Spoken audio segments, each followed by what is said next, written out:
ہم سب انسان اس دنیا میں آنے کے بعد یہ چاہتے ہیں کہ ہماری زندگی بہت اچھی ہو جائے، پرسکون ہو، اس میں کوئی تکلیف نہ ہو، کوئی غم نہ ہو، کوئی فکر اور کوئی پریشانی نہ ہو. لیکن حیرت کی بات یہ ہے کہ انسان جو بڑا ہوتا جاتا ہے اس کے ساتھ ساتھ اس کی پریشانیاں اور غم بھی بڑے ہوتے جاتے ہیں. جب انسان ایک چھوٹا سا معصوم بچہ ہوتا ہے تو اسے کوئی غم دکھ نہیں ہوتا. پھر تھوڑا بڑا ہوتا ہے، اسکول جانے لگتا ہے تو اسکول جانے کی پریشانی اس کی زندگی میں سب سے بڑی پریشانی ہوتی ہے. پھر وہ اس سے بھی آگے بڑھ جاتا ہے، پھر اس کو ہوش آتا ہے، پھر وہ سوچتا ہے کہ یہ تو کمپٹیشن کی دنیا ہے، مجھے آگے بڑھنا ہے. پھر ایک کے بعد ایک ڈگری لیتا چلا جاتا ہے، پھر جاب میں کمپٹیشن ہے، پھر شادی ہے، پھر شادی کے فکر اور غم الگ ہے، پھر بچے پیدا ہو جاتے ہیں، پھر ان کے مسائل ہیں، پھر ان کی شادیاں ہیں، پھر بڑھاپا ہے اور اس کے مسائل ہیں، اور پھر بالآخر انسان ان ساری پریشانیوں کو پار کر کے اپنے رب سے جا ملتا ہے. تو بات یہ ہے کہ یہ جو کچھ ہم اپنی زندگیوں میں دیکھتے ہیں اس سے چھٹکارا تو نہیں. فکر اور پریشانی تو لازم و ملزوم ہے، لیکن انہی فکروں اور پریشانیوں کے اندر کچھ لوگ ایسے ہوتے ہیں کہ جو بڑی پرسکون زندگی بھی بسر کرتے ہیں. ان کے دلوں کے اندر ایک اطمینان ہوتا ہے، ایک خوشی ہوتی ہے. باہر کا موسم تو نہیں بدلتا، باہر کی مشکلات تو ختم نہیں ہوتی، لیکن ان کے اپنے دل کے اندر، ان کی روح کے اندر ایک سکون پیدا ہو جاتا ہے. اس کا راز کیا ہے؟ وہ کیسے ہو سکتا ہے؟ اب دیکھیے، جیسے موسم بدلتے ہیں، کبھی سردی ہے کبھی گرمی ہے، تو ہم اس کو تو تبدیل نہیں کر سکتے، وہ تو اپنی جگہ رہے گا ہی. لیکن ہم اپنے لیے انتظام کر لیتے ہیں، گرمیاں ہوں تو ٹھنڈے پنکھے اور اے سی کا انتظام کر لیتے ہیں، یا اور کچھ نہیں تو درختوں کی چھاؤں ہی بڑی غنیمت نظر آتی ہے. اور اگر سردیاں ہوں تو اسی طرح موٹے کپڑے پہن لیتے ہیں، لحاف اوڑھ لیتے ہیں اور اپنے مسائل کے حل کے لیے کچھ نہ کچھ بندوبست کر لیتے ہیں. لیکن بات یہ ہے کہ جب ہمارے دل کا معاملہ آتا ہے تو ہم یہ بھول جاتے ہیں کہ اس کا بندوبست بھی اندر سے ہی کچھ کرنا ہے، خود ہی کچھ کرنا ہے. حالات نہیں بدل سکتے، ہم دوسرے لوگوں کی عادتیں نہیں بدل سکتے. ہم سوچتے ہیں یہ شخص میری زندگی میں بڑی پریشانی کا باعث ہے اور یہ شخص بڑی پریشانی کا باعث ہے، اس سے جان چھوٹ جائے تو میری زندگی آسان ہوگی. لیکن ہم دیکھتے ہیں ایک سے جان چھوٹتی ہے تو ایک اور مشکل کھڑی ہوتی ہے. تو مسائل کہیں حل ہوتے نظر نہیں آتے. لیکن اللہ سبحانہ وتعالیٰ کا وعدہ ہے کہ جو لوگ اچھے کام کریں گے ان کو ہم ضرور پاکیزہ زندگی بسر کرائیں گے. سورۃ النحل کی آیت نمبر 97 میں اللہ تعالیٰ فرماتے ہیں، من عمل صالحا من ذکر او انثى وهو مؤمن فلنحيينه حياة طیبہ وَلَنَجْزِيَنَّهُمْ أَجْرَهُمْ بِأَحْسَنِ مَا كَانُوا يَعْمَلُونَ. جو بھی نیک عمل کرے، جو بھی مرد ہو یا عورت، مردوں کے ساتھ یا عورت کے لیے الگ نام لیا گیا، مرد ہو یا عورت، جو بھی نیک عمل کرے، اچھا کام کرے اور وہ مومن بھی ہو تو یقیناً ہم اسے ضرور زندگی بخشیں گے، پاکیزہ زندگی، اچھی زندگی، حیات طیبہ، عمدہ زندگی. اور یقیناً ہم انہیں ان کا اجر ضرور بدلے میں دیں گے، ان کے اجر ان کے بہترین اعمال کے مطابق جو وہ کیا کرتے تھے. یعنی انہیں دنیا میں بھی اچھی زندگی ملے گی اور آخرت میں ان کے اعمال کے مطابق جس لیول کے، جس درجے کے انہوں نے کام کیے ہوں گے اس کے مطابق انہیں ان کے اجر ضرور نصیب ہوں گے. لیکن سوال یہ پیدا ہوتا ہے کہ یہ کیا چیز ہوتی ہے؟ یہ اچھی زندگی کیسی زندگی ہوتی ہے؟ یہ وہ زندگی ہوتی ہے جس میں انسان کا دل پرسکون ہوتا ہے، جس میں انسان جب تک دنیا میں رہتا ہے اللہ سبحانہ وتعالیٰ انہیں قناعت جیسی دولت عطا کرتا ہے، اپنے پر توکل کرنا سکھاتا ہے، ان کے اندر اطاعت کا جذبہ پیدا کر دیتا ہے. خوش نصیبی کی زندگی ہوتی ہے جس میں انسان اپنے رب کی رضا پر، اپنے رب کے فیصلوں پر راضی ہوتا ہے.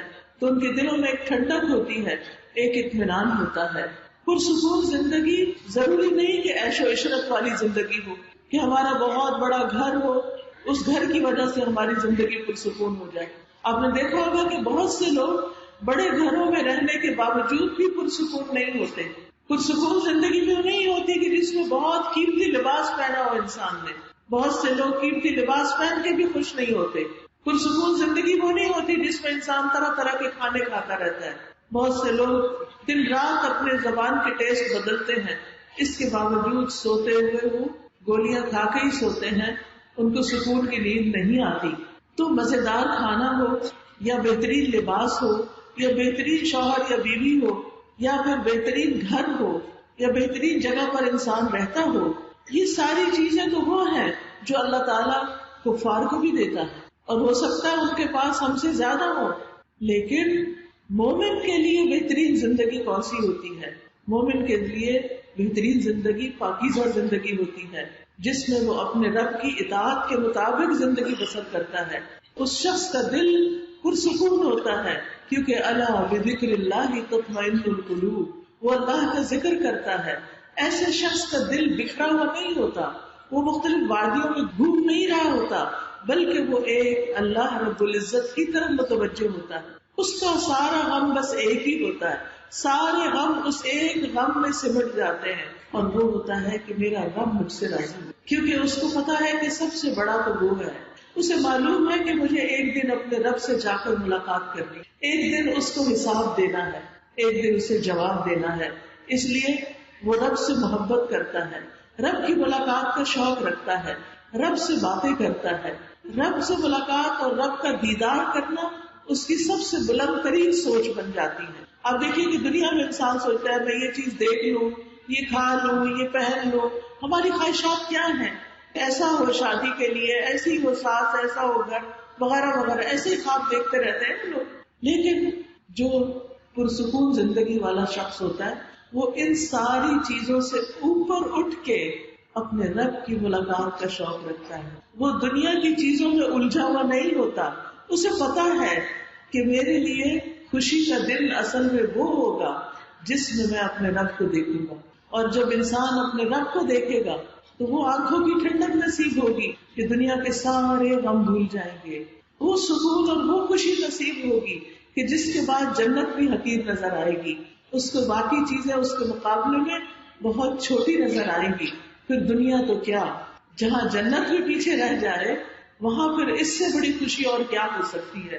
تو یاد رکھیے پرسکون زندگی دراصل دل کی زندگی ہوتی ہے، دل کا سکون ہوتا ہے، جس میں انسان کو دنیا میں جو بھی نعمت ملے وہ بندہ اس پر راضی ہوتا ہے. جس کی زندگی میں شکر گزاری ہوتی ہے، جس کی زندگی میں شکوے شکایتیں نہیں ہوتی، وہ انسان پرسکون ہوتا ہے جو نعمتوں کو دیکھ سکتا ہے، جسے رب کی نعمتیں نظر آتی ہیں، وہ نعمتوں کو محسوس کرتا ہے. وہ شخص جس کے دل میں تقویٰ ہوتا ہے، جس کے دل میں اللہ کی یاد کی لذت ہوتی ہے، یعنی اس کا دل ایسا ہوتا ہے کہ جو ہی وہ رب کو یاد کرتا ہے اپنے دنیا کے کام کاج بکھیڑوں میں، جب ذرا سا بھی اس کو تھوڑی سی فرصت ان چیزوں سے ملتی ہے اور وہ دل سے رب کو یاد کرتا ہے تو اس کا دل سرور سے بھر جاتا ہے. بالکل ایسے ہی جیسے جو لوگ دنیا کی چیزوں سے محبت کرتے ہیں، جب ان کو یاد کرتے ہیں، جب ان کو نظر آتی ہے تو ان کا دل خوشی سے بھر جاتا ہے.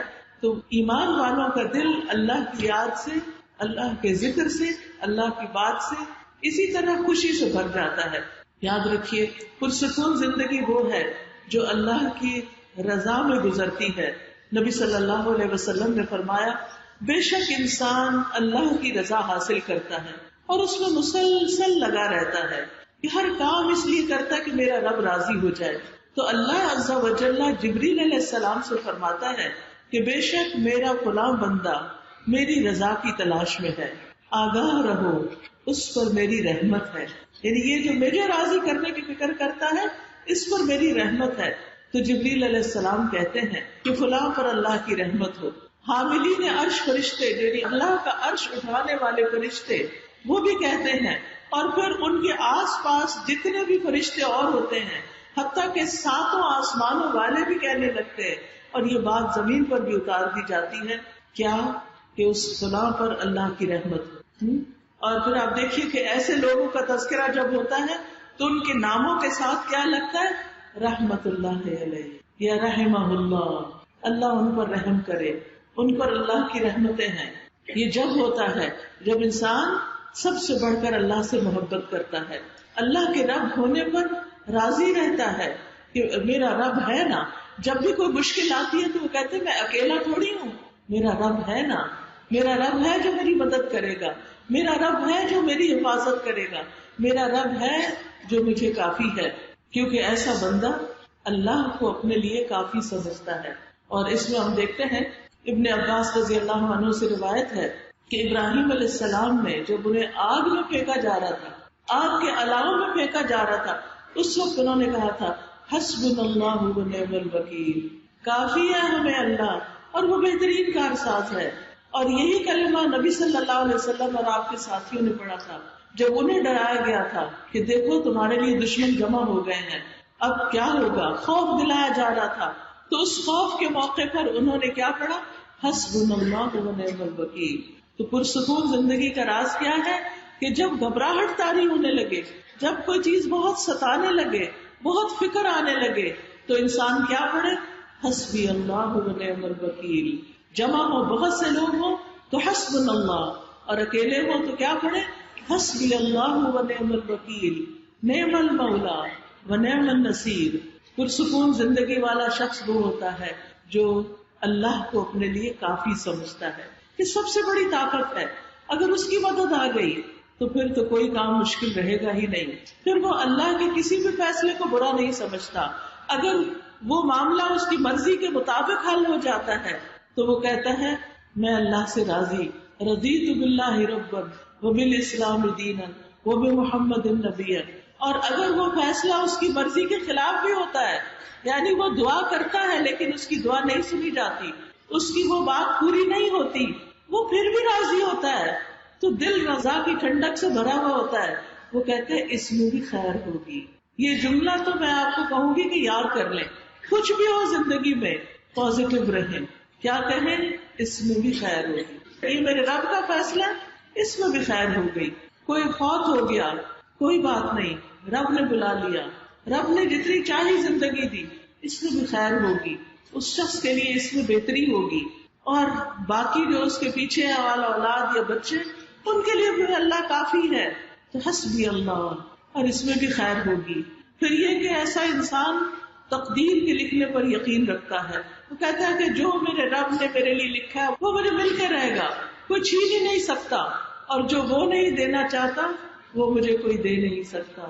اور وہ ہر نماز کے بعد کیا پڑھتا ہے، اللہم لا مانع لما اعطیت ولا معطی لما منعت ولا ينفع ذا الجد منک الجد. اللہ کوئی روکنے والا ہے ہی نہیں جس کو تو عطا کر دے، اور کوئی دینے والا ہے ہی نہیں جس سے تو روک دے. تو اصل اختیار کس کے پاس ہے، اللہ رب العزت کے پاس. تو اس لیے مومن جو پرسکون مومن ہوتا ہے وہ کہتا ہے یہ معاملہ تو اللہ کے ہاتھ میں ہے اور وہ ضرور اس پر جو میرے لیے بہتر ہے عطا کر دے گا. پرسکون انسان وہ ہوتا ہے کہ جس کو جو مل جائے اس پہ وہ اتراتا نہیں، وہ اپنے آپ کو بڑی چیز نہیں سمجھتا، اور جو اس سے چھن جائے اس پر دکھی نہیں ہوتا.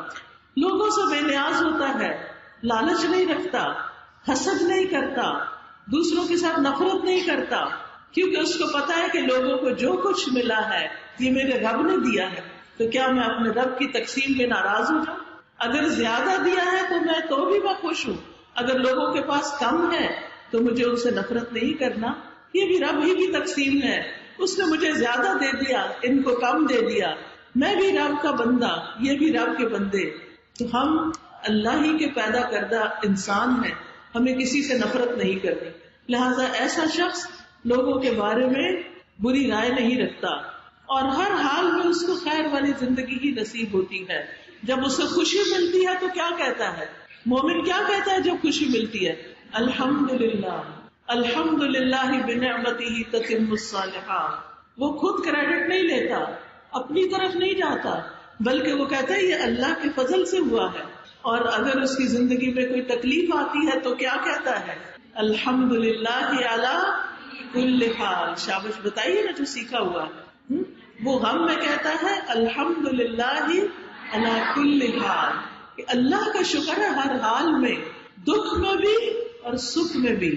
آپ دیکھیے ایسا بندہ کیسے پریشان ہو سکتا ہے کہ دو حالتوں میں سے ایک حالت میں ہر وقت انسان ہوتا ہے اور وہ ہر حال میں خوشی رہتا ہے. پھر ایسا شخص دوسروں سے اپنے تعلقات اچھے رکھتا ہے، دوسروں کی عزت کرتا ہے، ان کے ساتھ اچھی طرح عاجزی کے ساتھ، پیار اور محبت کے ساتھ سلام دعا کرتا ہے، ان کو آسانیاں بانٹتا ہے. ان کو تکلیف میں مبتلا نہیں کرتا، کسی کے بارے میں بدگمان نہیں ہوتا، کیونکہ جب انسان کسی کے بارے میں برا سوچتا ہے تو دراصل وہ اس کے اپنے دل کی خرابی ہوتی ہے، اور جو دل کسی کے لیے برا ہے وہ اپنے لیے اچھا نہیں ہو سکتا. تو جب ہم کسی کی بھی اچھی بات سوچتے ہیں تو اس کا فائدہ ہم ہی کو پہنچتا ہے. کیا فائدہ ہوتا ہے؟ ہمارا دل صاف ہوتا ہے، ہمارا دل پاکیزہ ہوتا ہے، کیونکہ ہم اس میں کسی کے لیے برا نہیں سوچ رہے. پھر اسی طرح وہ کسی کا تجسس نہیں کرتا. تجسس کرنے سے بہت سی خرابیاں پیدا ہو جاتی ہیں. وہ اس سے سن لیتا ہے، اس سے پوچھتا ہے اس نے کیا کیا، اس نے کیا کہا، ہر وقت اس کا ہم و غم یہی باتیں رہتی ہیں. اور جب پتہ چلتا ہے کہ کسی نے میرے خلاف کچھ کیا تو اس کے رنج و غم کا عالم کچھ اور ہوتا ہے. پھر وہ انسان دکھی ہو جاتا ہے. جو اس سے بے نیاز ہو جائے کہ کوئی بندہ مجھے کوئی نقصان نہیں دے سکتا، وہ جو مرضی کر لے مجھے نہیں نقصان دے سکتا، تو مجھے ضرورت ہی نہیں ہے تجسس کی. جب ہر فائدہ اور ہر نقصان کا مالک اللہ ہی ہے تو مجھے تجسس کی ضرورت نہیں. اور مجھے اس کے بجائے کہ میں لوگوں کے پیچھے تجسس کروں، مجھے دوسروں کے کام آنا ہے، میں دوسروں کی مدد کروں، میں دوسروں کی خدمت کروں. حدیث میں آتا ہے انصر اخاک ظالما او مظلوما، اپنے بھائی کی مدد کرو خواہ وہ ظالم ہے یا مظلوم. صحابہ نے پوچھا کہ ہم مظلوم کی مدد کرنا تو جانتے ہیں لیکن ظالم کی مدد کیسے کریں؟ تو آپ نے فرمایا اس کو ظلم سے روک کر. ہمارا کوئی بہن بھائی، کوئی دوست، کوئی رشتہ دار لوگوں کے ساتھ بدتمیزی کرتا ہے، بد اخلاقی برتتا ہے، ظلم کرتا ہے، تو ہمارا کیا فرض بنتا ہے کہ اس کو چھوڑ دیں؟ نہیں، اس کو سمجھائیں، اس کو روکیں، اس کے ساتھ بات کریں اور اس کو احساس دلائیں کہ یہ بات غلط ہے، تمہارے لیے نقصان دہ ہے. چاہے وہ اپنا بچہ ہو، چاہے اپنے والدین ہو، چاہے کوئی بھی ہو. تو مومن کے لیے ایک آئینے کی طرح ہوتا ہے، وہ آئینہ دیکھتا بھی ہے اور دکھاتا بھی ہے. اس سے پھر کیا ہے، تعلقات اچھے ہو جاتے ہیں. اور پھر آپ دیکھیے کہ جو دوسروں کے کام آتے ہیں، کام دوسروں کا کر کے تھکتے ہیں لیکن زندگی ان کی پرسکون ہوتی، دل اپنا خوش ہوتا ہے. رسول اللہ صلی اللہ علیہ وسلم نے فرمایا اللہ کے نزدیک وہ لوگ سب سے زیادہ پیارے ہیں جو دوسرے لوگوں کے لیے زیادہ فائدہ مند ہیں، زیادہ لوگوں کو فائدہ دیتے ہیں. اور اللہ عز و جل کے ہاں سب سے پسندیدہ اعمال یہ ہے مسلمان کا اپنے بھائی کو خوش کرنا. اب دیکھیے یہ اللہ کے پسندیدہ کام ہے. آج آپ جا کر اپنے گھر میں امی کو یا شوہر کو یا بچے کو یا ہمسائے کو، کوئی بھی جس کو آپ چاہیں ضرور خوش کریں گے، اور اس لیے خوش کریں گے کہ یہ میرے رب کی خوشی کی بات ہے، اس سے میرا رب خوش ہو. اس لیے نہیں کہ میں امی کو خوش کر کے ان کے پاؤں دبا کے یا اس کے سر پہ تیل ڈال کے کہوں مجھے فلاں چیز دے دے. یہ تو پھر مطلب ہی بات ہوئی نا، اور امی نے کر دی نا، اب آپ کا ہو گیا موڈ آف. کدھر گئی خوشی؟ خوشی تو ختم ہو گئی. خوشی کب ہوگی؟ جب آپ کہیں اللہ میں دل خالص کر کے صرف تجھے خوش کرنے کے لیے ان کو خوش کر رہی، یعنی کسی نہ کسی کو ضرور خوشی دیں. یہ اللہ کے نزدیک بہت پسندیدہ کام ہے. یا کسی کی تکلیف دور کرنا. آپ دیکھیں کہ بعض اوقات چھوٹی چھوٹی چیزیں ہوتی ہیں تکلیف دینے والی. راستے میں کوئی چیز پڑی ہوئی ہے، کوئی اٹک سکتا ہے، کچھ گرا ہوا ہے، کوئی اور اسی طرح ہے، ایسی کوئی چیزیں نظر آتی ہیں تو اس صورت میں کیا کرنا چاہیے؟ وہ تکلیف دہ چیزیں دور کر دیں. جب آپ کسی کی تکلیف دور کریں گے تو پھر کیا ہوگا؟ آپ کی تکلیفیں دور ہوں گی اور یہاں سے زندگی پرسکون ہو جائے گی. یا اس کا قرضہ چکانا، اگر اس پر کوئی مالی مصیبت آئی ہوئی ہے، بوجھ ہے، تو اس کو پورا کرنا. یا اسے کھانا کھلانا، دوسرے کو کھانا کھلانا. ہم یہ سمجھتے ہیں کہ یہ کھانا شاید کسی باہر والوں کو کھلائے تو تب خوشی ملتی ہے. نہیں، آپ اپنے گھر والوں کو بھی خوشی سے پکا کے کھلائیں.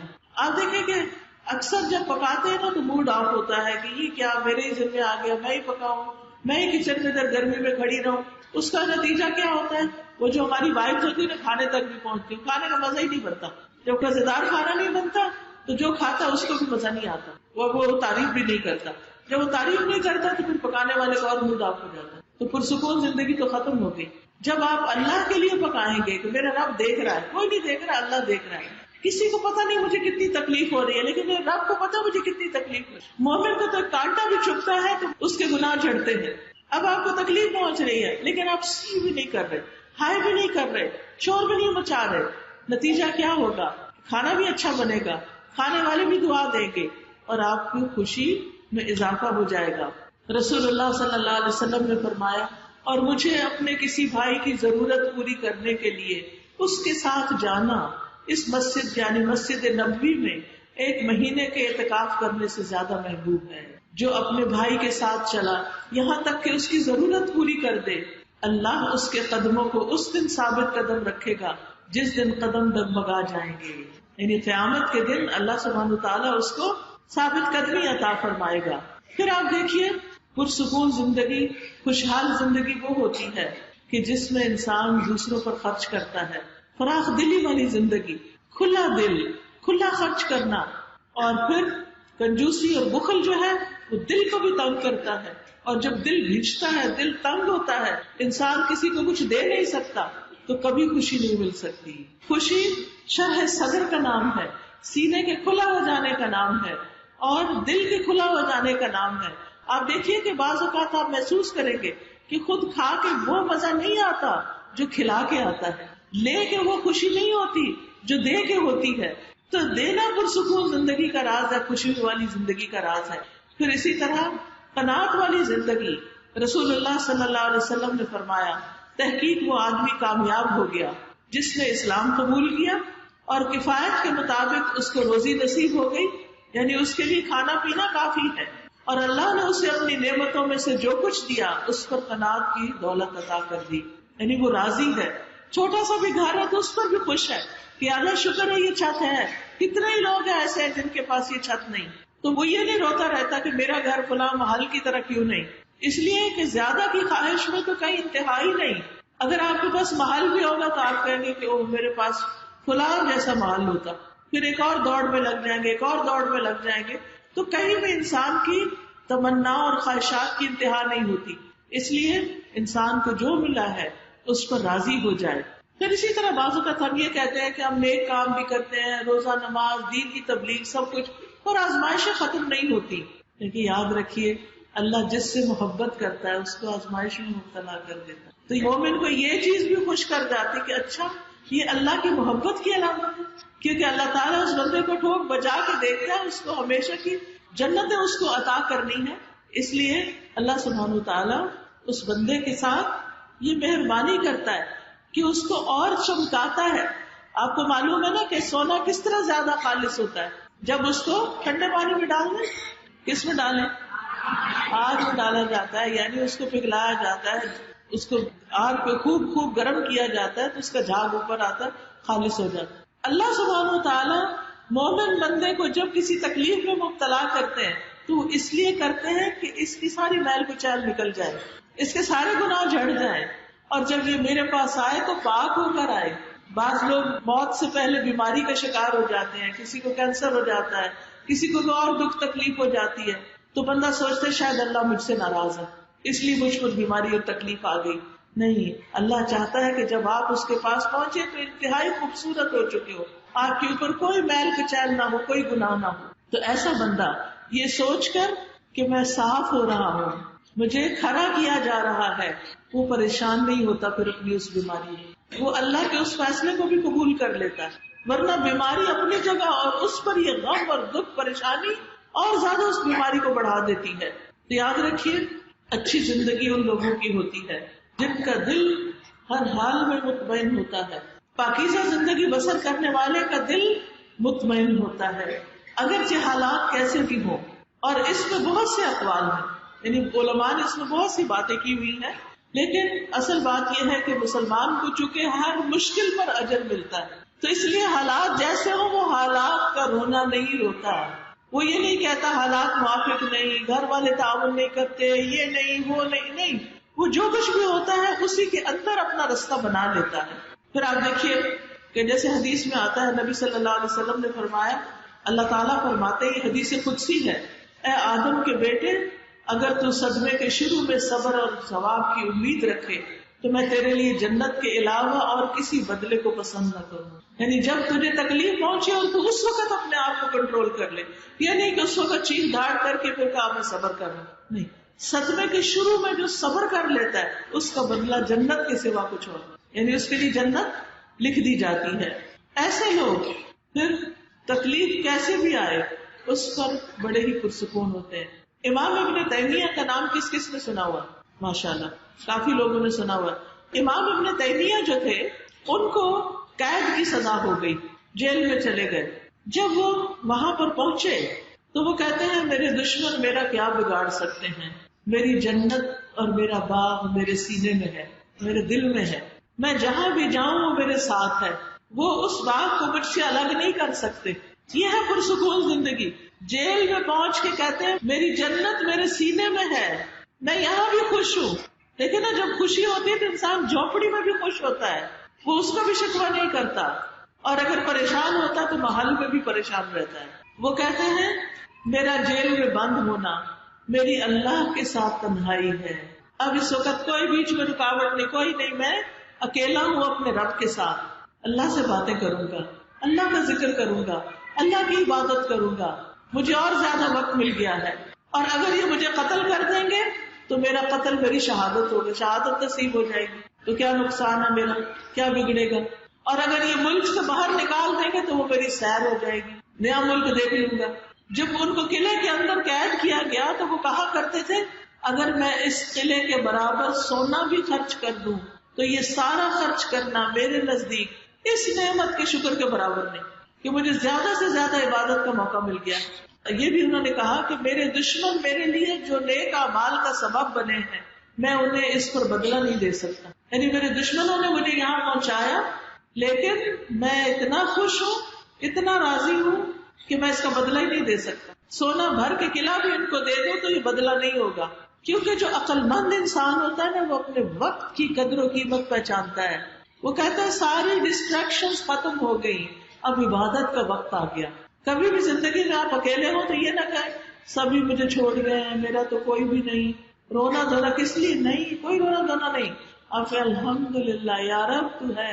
ٹھیک ہے ہم انسانوں کو مس کرتے ہیں، ان کی کمی محسوس کرتے ہیں، لیکن اس کے ساتھ ہی دل میں سکون کیسے آتا ہے کہ یا رب تو ہے، میں تیرا ذکر کروں گی، اب تجھے یاد کروں گی. یہی وجہ ہے کہ انہوں نے جیل میں قرآن پاک پڑھنا شروع کر دیا اور 80 بار قرآن ختم کیا. 80 بار. ہم لوگوں نے تو ساری زندگی میں 80 بار بھی ختم کیا ہوگا. اور جب وہ 81ویں بار پڑھ رہے تھے تو سورۃ القمر کی اس آیت پہ پہنچے ان المتقین فی جنات و نہر، تو اس وقت ان کی روح پرواز کر گئی. کیسی زبردست بشارت تھی. اور کہاں کہاں ان کا جنازہ نہیں پڑھا گیا. وہ جیل میں بند تھے، چائنا میں ان کا جنازہ پڑھا گیا اور وہاں اعلان ہوا کہ ترجمان القرآن کی وفات ہو گئی ہے. یہ محبت اللہ کیسے دلوں میں ڈالتا ہے. آپ سارا وقت لوگوں کی جا کے منتیں کریں کہ مجھ سے محبت کرو تو کوئی نہ کرے. یہ اللہ دلوں میں ڈالتا ہے. کیوں ڈالتا ہے؟ جب آپ اللہ سے راضی ہو جاتے ہیں. کیوں راضی ہو جاتے ہیں؟ کہ آپ شکر گزار بندے بن جاتے ہیں. اس لیے آپ کیا کریں، جو کچھ آپ کے پاس ہے نا اس کی لسٹ بنائیں. جو کچھ ہے اس کی لسٹ بنائیں، جو نہیں ہے اس کی بھی بنا لے. لمبی دیکھیں کون سی لسٹ بنے گی. جو ہے اس کی بھی لسٹ بنائے، جو نہیں ہے اس کی بھی بنا لے. زیادہ کون سی؟ جو ہے. پھر بھی راضی نہیں، پھر بھی خوش نہیں، پھر یہ تو ناشکری کی بات ہو گئی. تو آئیے آپ میں چند ایک باتیں آپ کو بتا دیتی ہوں آخر میں کہ کیا کیا کرنا ہے آپ کو. سب سے پہلے ایمان، اپنے ایمان کی تجدید کریں. ایمان جو ہے وہ انسان کو یہ یقین دیتا ہے کہ میں جو کچھ کرتا ہوں اس کا مجھے اجر مل کر رہے گا. اس دنیا میں نہیں ملا تو آخرت میں ضرور ملے گا. قرآن مجید میں آتا ہے الذین آمنوا وکانوا یتقون لہم البشری فی الحیاۃ الدنیا وفی الآخرہ لا تبدیل لکلمات اللہ ذلک هو الفوز العظیم. اور جو ایمان لائے اور وہ تقوی اختیار کرتے رہے ان کے لیے دنیا کی زندگی میں خوشخبری ہے. دنیا کی زندگی میں ایمان والوں کے لیے کیا ہے؟ دنیا میں خوشخبریاں ہیں اور آخرت میں بھی اللہ کی باتوں میں کوئی تبدیلی نہیں. یہی بہت بڑی کامیابی ہے.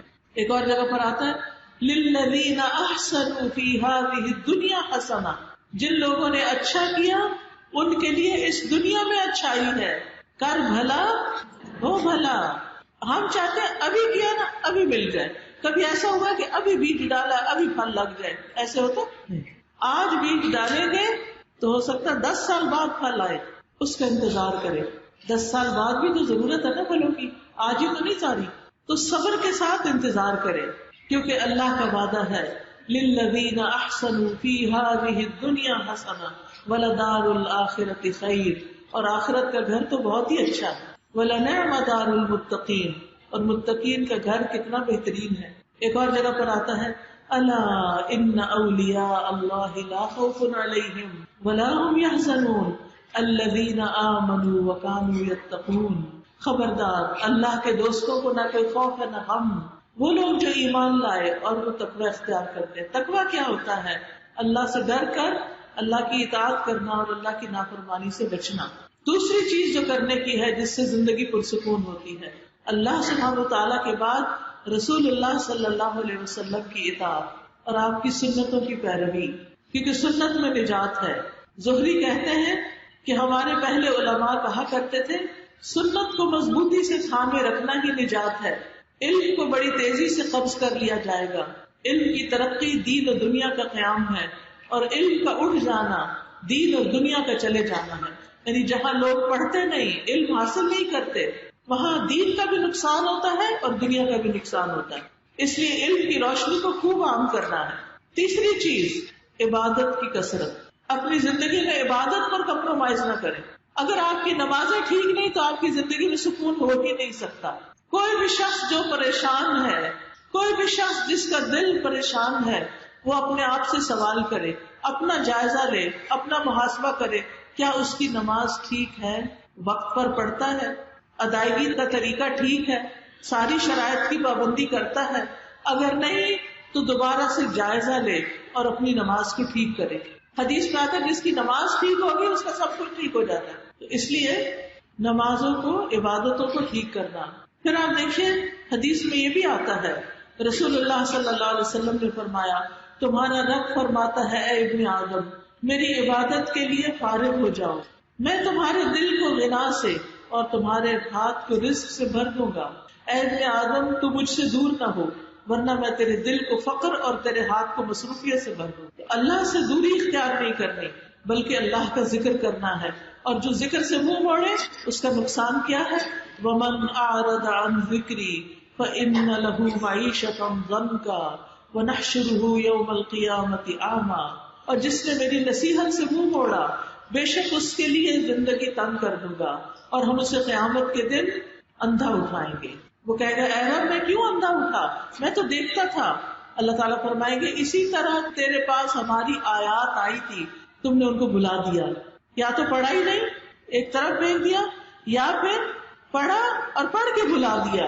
تو آپ سب بچیاں جو علم حاصل کر رہی ہیں انہوں نے پڑھ کے آگے اس کو پھیلانا ہے، اس کو بھلانا نہیں ہے.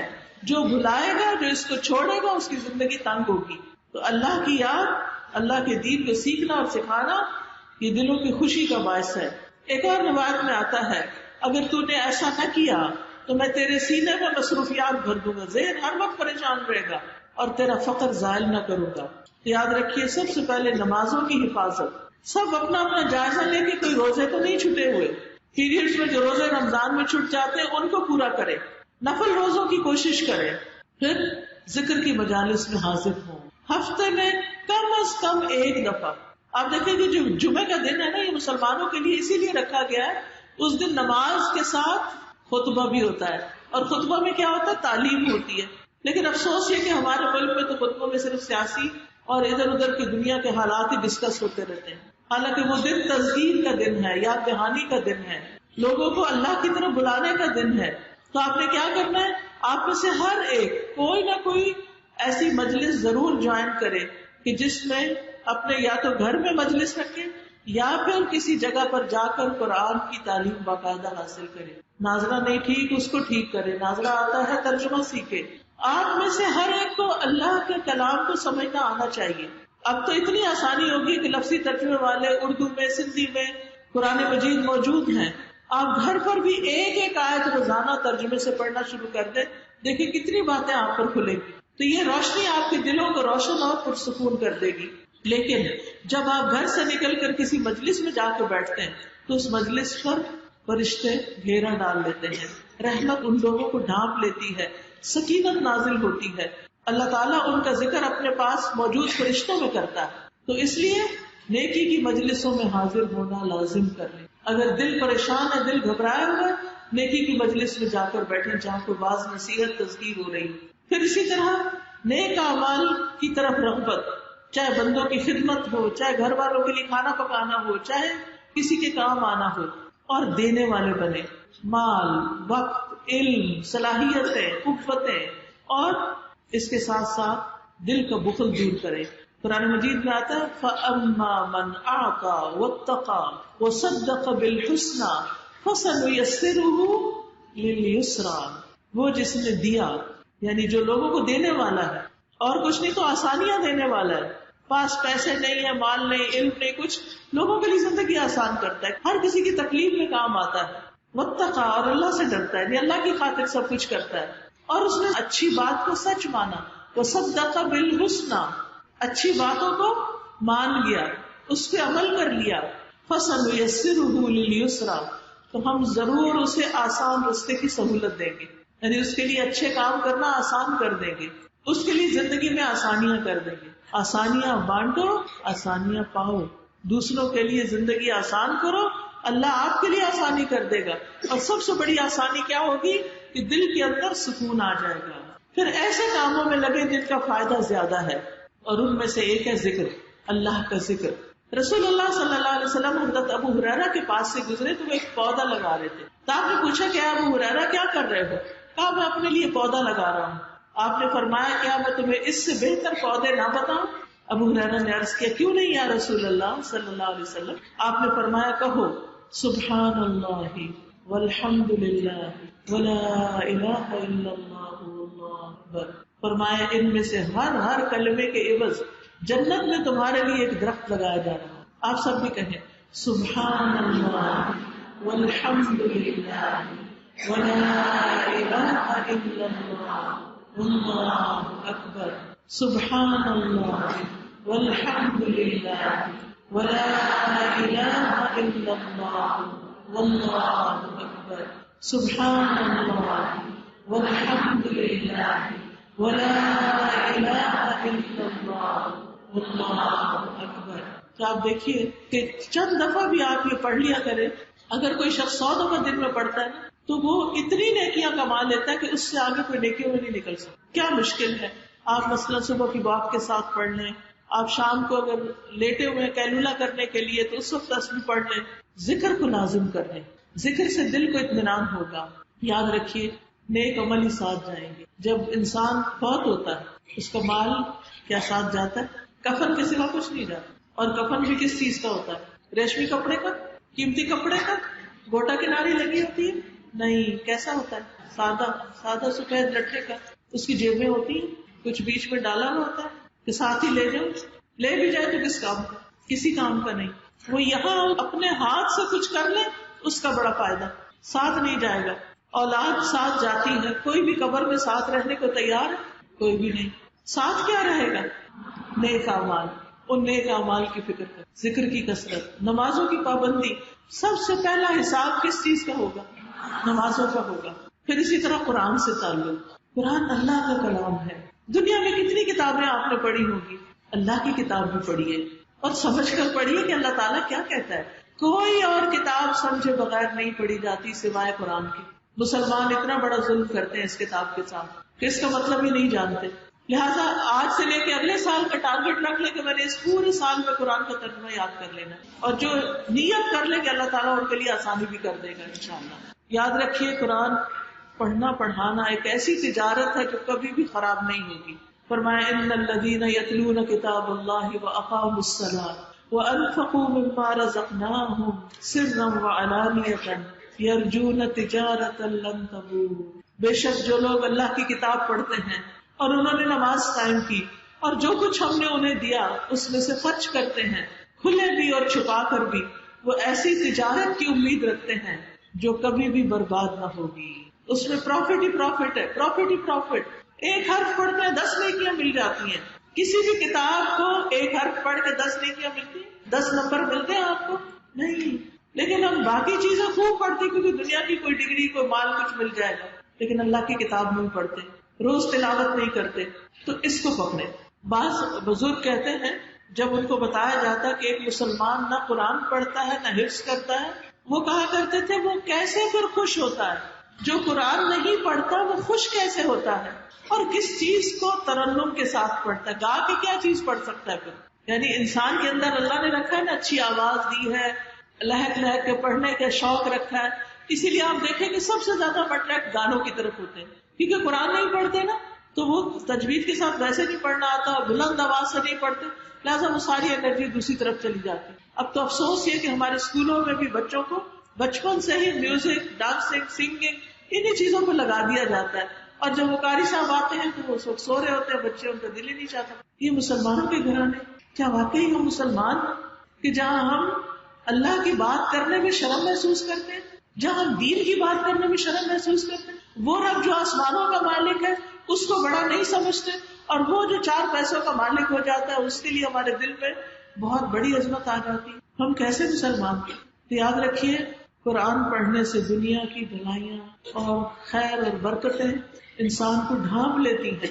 حدیث میں آتا ہے خیرکم من تعلم القرآن وعلمہ، تم میں سے بہترین ہے وہ لوگ جو قرآن پڑھتے اور پڑھاتے ہیں.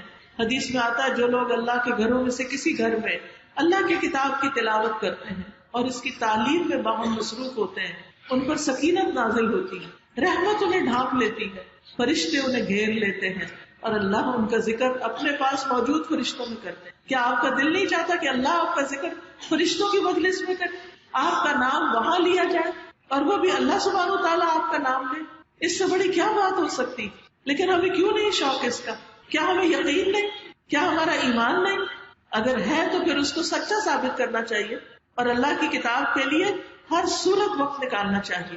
پھر اسی طرح پرسکون زندگی کے لیے دنیا میں کم سے کم چیزوں پر گزارا کرنے کی عادت ہونی چاہیے، زہد اختیار کرنا چاہیے، ضرورت کی اشیاء ہونی چاہیے. دنیا کے اعتبار سے اپنے سے اوپر والوں کو نہ دیکھیں، اپنے سے نیچے والوں کو دیکھیں تاکہ دل میں سکون رہے. دوسروں کی چیزوں کی طرف نہ دیکھیں.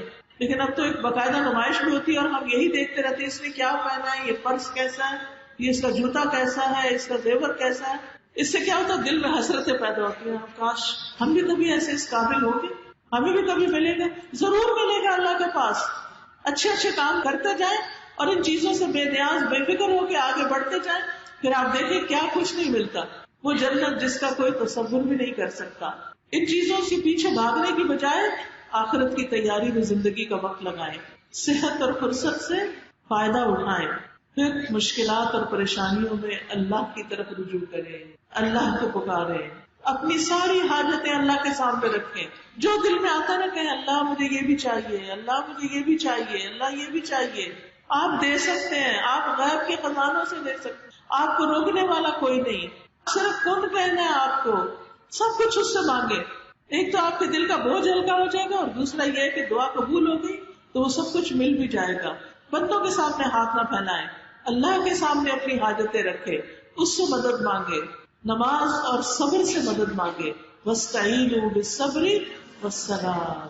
اللہ تعالیٰ فرماتے ہیں وَاذْكُرُوا اللَّهَ كَثِيرًا لَعَلَّكُمْ تُفْلِحُونَ. اللہ کا ذکر زیادہ سے زیادہ کرو تاکہ تم کامیاب ہو جاؤ.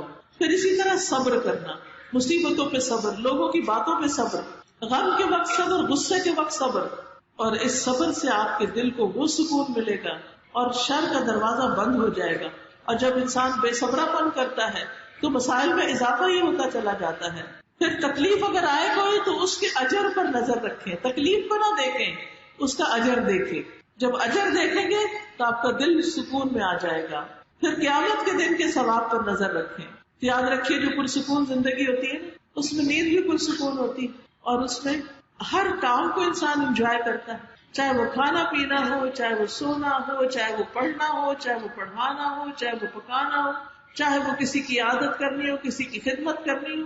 وہ ہر لمحے کو انجوائے کرتا ہے انسان، کیونکہ وہ جانتا ہے میرا رب دیکھ رہا ہے. وہ ہر کام کو خوشی سے کرتا ہے. اسی طرح اس کی زندگی گزرتی ہے اطمینان کے ساتھ حتیٰ کہ موت آ جاتی ہے. موت کے وقت فرشتہ آ کر کیا کہے گا؟ یا ایتھا النفس المطمئنہ ارجعی الی ربک راضیۃ مرضیہ فادخلی فی عبادی وادخلی جنتی. اے نفس مطمئنہ، اپنے رب کی طرف لوٹ آؤ اس حال میں کہ تم راضی ہو، اللہ کی پسندیدہ ہو، بس میرے خاص بندوں میں داخل ہو جاؤ، میری جنت میں داخل. جس کی زندگی پرسکون اس کی موت بھی پرسکون، جس کی زندگی پرسکون اس کی موت بھی پرسکون اور اس کی قبر بھی پرسکون. مرتے وقت ہی فرشتے خوشخبریاں دینے لگتے ہیں. فَأَمَّا إِن كَانَ مِنَ الْمُقَرَّبِينَ فروح وریحان وجنت نعیم واما ان کان من اصحاب الیمین فسلام لک من اصحاب الیمین. اگر مرنے والا مقربین میں سے اللہ کے قریب لوگوں میں سے ہو تو اس کے لیے راحت، عمدہ رزق اور نعمتوں والی جنت ہوگی، اور اگر وہ دائیں ہاتھ والوں میں سے ہو تو کہا جائے گا تجھ پر سلام، تو دائیں ہاتھ والوں میں سے. یہ خوشخبری مل جانا دنیا کی سب سے بڑی خوشخبری ہے کہ موت کے وقت کہا جائے سلام لک من اصحاب الیمین. اللہ اکبر.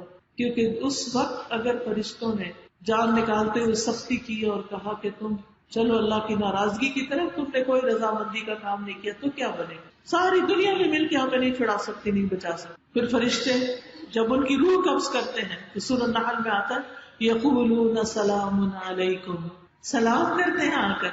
اس لیے ہمیں بھی سلام کی عادت ہونی چاہیے. سلام علیکم ادخلوا الجنۃ بما کنتم تعملون، جنت میں داخل ہو جاؤ اس کے بدلے جو تم عمل کیا کرتے تھے. مرتے ہی آرام اور سکون کا مل جانا، راحت اور اطمینان کا نصیب ہونا. ابو قتادہ کہتے ہیں کہ رسول اللہ صلی اللہ علیہ وسلم کے قریب سے لوگ ایک جنازہ لے کر گزرے تو آپ نے فرمایا مستریح و مستراح منہ، اسے آرام مل گیا یا اس سے آرام مل گیا. عرض کیا گیا یا رسول اللہ اس کا مطلب کیا ہے؟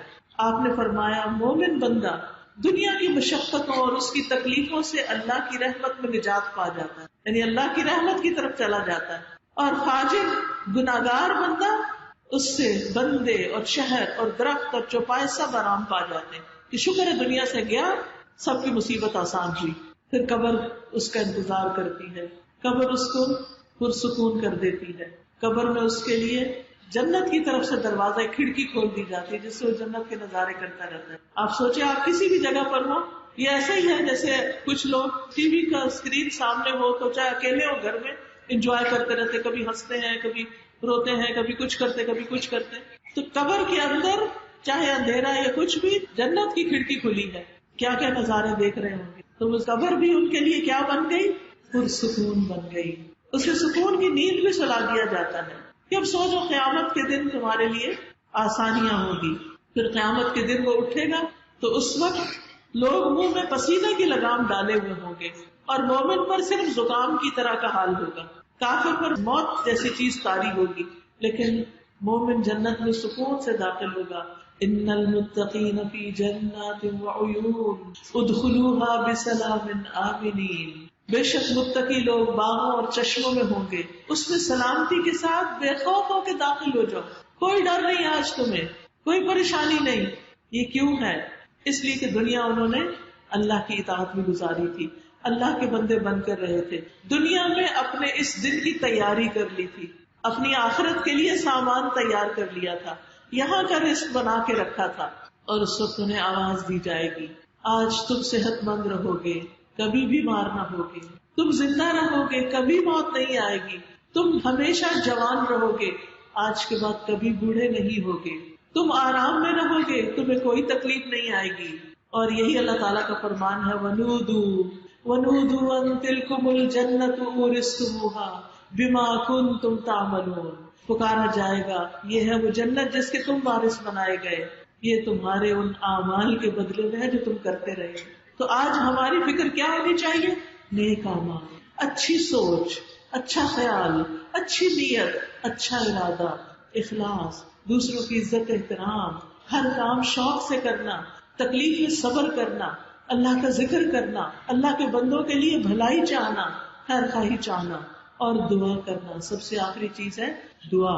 تو آئیے دعا کر لیتے ہیں کہ اللہ تعالیٰ ہمیں دنیا اور آخرت کی بھلائیاں نصیب فرمائے. سبحان اللہ والحمد للہ ولا الہ الا اللہ واللہ اکبر ولا حول ولا قوة الا باللہ العلی العظیم. اللہم صلی علی محمد وعلی آل محمد كما صليت على إبراهيم وعلى آل إبراهيم إنك حميد مجيد. اللهم بارك على محمد وعلى آل محمد كما باركت على إبراهيم وعلى آل إبراهيم إنك حميد مجيد. ربنا آتنا في الدنيا حسنة وفي الآخرة حسنة وقنا عذاب. اللهم أصلح لي ديني الذي هو عصمة أمري وأصلح لي دنياي التي فيها معاشي وأصلح لي آخرتي التي فيها معادي واجعل الحياة زيادة لي في كل خير واجعل الموت راحة لي من كل شر. اللهم احسن عاقبتنا في الامور كلها واجرنا من خزي الدنيا وعذاب الاخرة.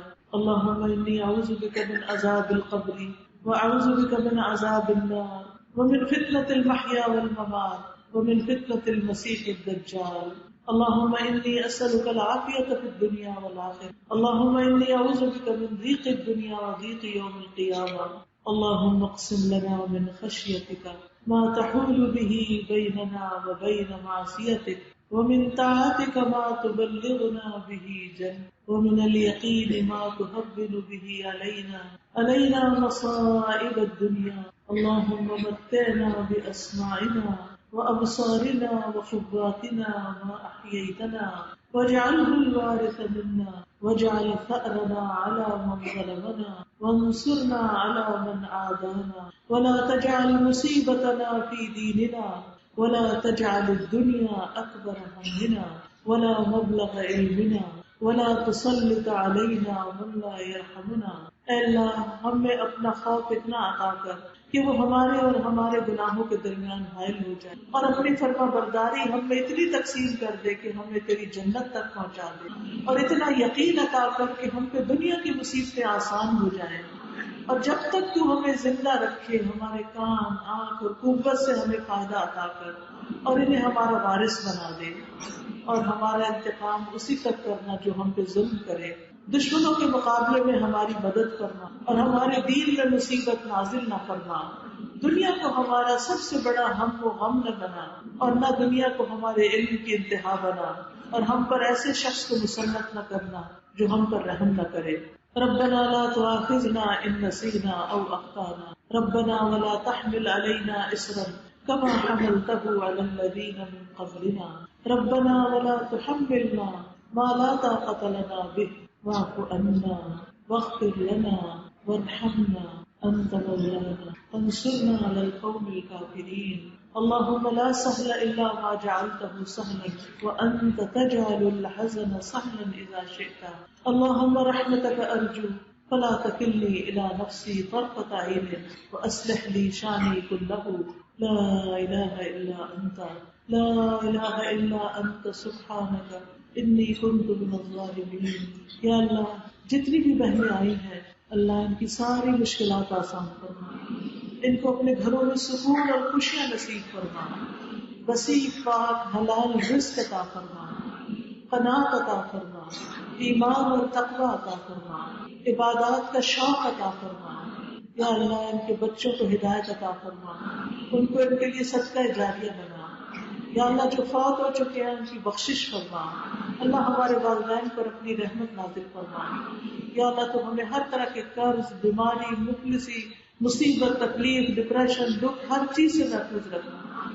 یا اللہ جنہوں نے اس پروگرام کو ارینج کیا ہے انہیں زندگی، صحت، ایمان، ہدایت، عافیت، ہر چیز عطا فرما اور اس کا بہترین اجر عطا فرما۔ یا اللہ جتنی بہنیں چل کر آئی ہیں، جتنا بھی فاصلہ انہوں نے طے کیا ہے، ہر قدم پر انہیں اجر عطا فرما، اور آئندہ کے لیے اپنی ایسی محبت، ایمان اور شوق نصیب کر کہ یہ سب خیر پھیلانے والے بن جائیں، آسانیاں بانٹنے والے بن جائیں۔ یا رب العالمین ہم سب کے دلوں میں اتفاق اور آپس کی محبت پیدا کر دے۔ یا اللہ تو ہمارے دکھوں کو دور کر دے، اللہ اس شہر کو امن والا شہر بنا دے۔